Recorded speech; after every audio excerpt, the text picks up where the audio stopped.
બેન આપનું નામ? मारू नाम कविताबेन पाटिल है। आमे आया 60 वर्षथी रही ही 2023 में अमारी नोटिस आई थी। 4-5 दी पहला मुखित कहीं गया था अने आजे ओलू चालू कर्यु पाड़ावानुं। अमारे કેટલા મકાન છે બેન? अमारे है ने 45 मकान है। 45 मकान? हाँ। ડિમોલેશન કર્યું એની પહેલા તમે જાણ કરેલી ખરા? हाँ, 4 दी पहला करेली हती। 4 दी पछी मकान न मळे। नाना नाना साहेब छोकरा है अमारा, अमने कंईक मांग आपो, आवास योजना में मकान आपो।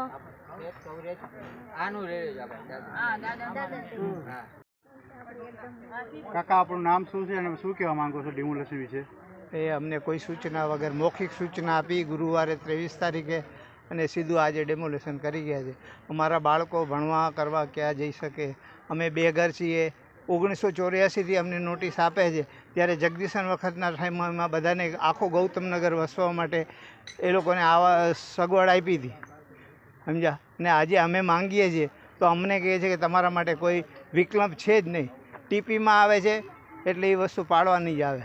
હવે રોડ આગળ નથી જતો, રોડ આમે નીકળતોય નથી, ખોટા માણસોને હેરાન કરે છે। કેટલા આવી મકાનનું ડિમોલેશન છે કાકા? 38 મકાન। તમને છેલ્લે ક્યારે નોટિસ આપી હતી? અમને છેલ્લે 2023 ના 24માં મારી ક્યાં ઓલો હું અહીંયા જઈને આવ્યો છું।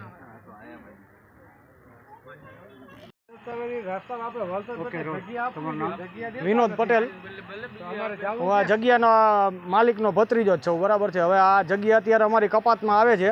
અમારે લીગલી દસ્તાવેજવાળી જગ્યા છે અને દસ્તાવેજ અમારે દર વર્ષે અમે 40-45 વર્ષથી આ જગ્યા વાપરી છીએ અને અમે દર વર્ષે વેરોય ભરી છીએ રેગ્યુલર।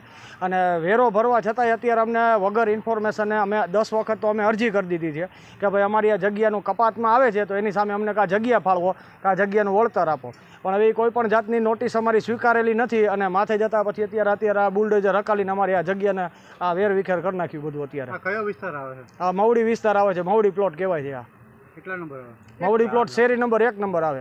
1 નંબર ઓની કોઈ 4 આવે?